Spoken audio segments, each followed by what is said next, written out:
جو ہی سلطان کھانے کے لیے دسترخوان پر بیٹھا، قلعہ کے محافظ نے اطلاع دی کہ دشمن نے حملہ کر دیا ہے۔ سلطان نے کھانے کی طرف بڑھتے ہاتھ روک دیے اور اپنے جرنیلوں کو ساتھ لے کر قلعہ کی فصیل پر کھڑے ہو کر چاروں طرف نگاہ دوڑائی۔ حد نگاہ تک دشمن کی فوج اور اس کا توپ خانہ قلعہ کی طرف بڑھتے نظر آئے۔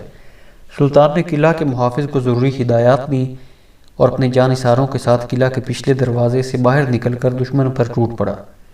سلطان اپنی سپاہ کے ساتھ بے جگری سے لڑ رہا تھا، لیکن دشمن کو اس بار اپنی عددی برتری کی بجائے قلعہ کے اندر بیٹھے ان چند غداروں پر زیادہ بھروسہ تھا جو سلطان کے خلاف دشمن سے مل چکے تھے۔ باہر سلطان بہادری سے لڑ رہا تھا، اندر غدار اپنا کام کر چکے تھے۔ قلعہ کے محافظ کو قتل کر کے قلعہ کے چاروں دروازے دشمن کے لیے کھول دیے۔ 3 دروازوں سے دشمن کی فوج قلعہ کے اندر گھس چکی تھی۔ چوتھے دروازے پر سلطان اپنے محافظ دستے کے ساتھ ڈٹا کھڑا تھا۔ ایک جرنیل نے کہا، عالی جا شہر ہاتھ سے نکل چکا ہے، ہتھیار ڈالنے کے سوا کوئی چارہ نہیں۔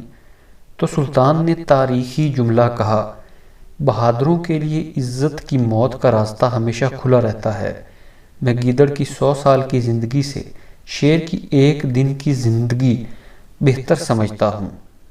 یہ کہہ کر سلطان باقی ماندہ سپاہیوں کے ساتھ انگریز فوج کے قلب کو چیرتا وسط میں جا پہنچا۔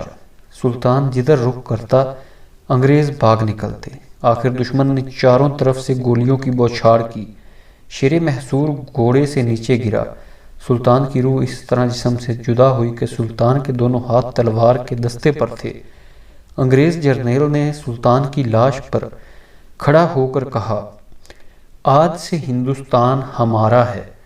شیر محصور کا لقب پانے والا ٹیپو سلطان انگریز کے راہ کی وہ آخری دیوار تھی جو اپنوں کی غداری کے سبب گر چکی تھی۔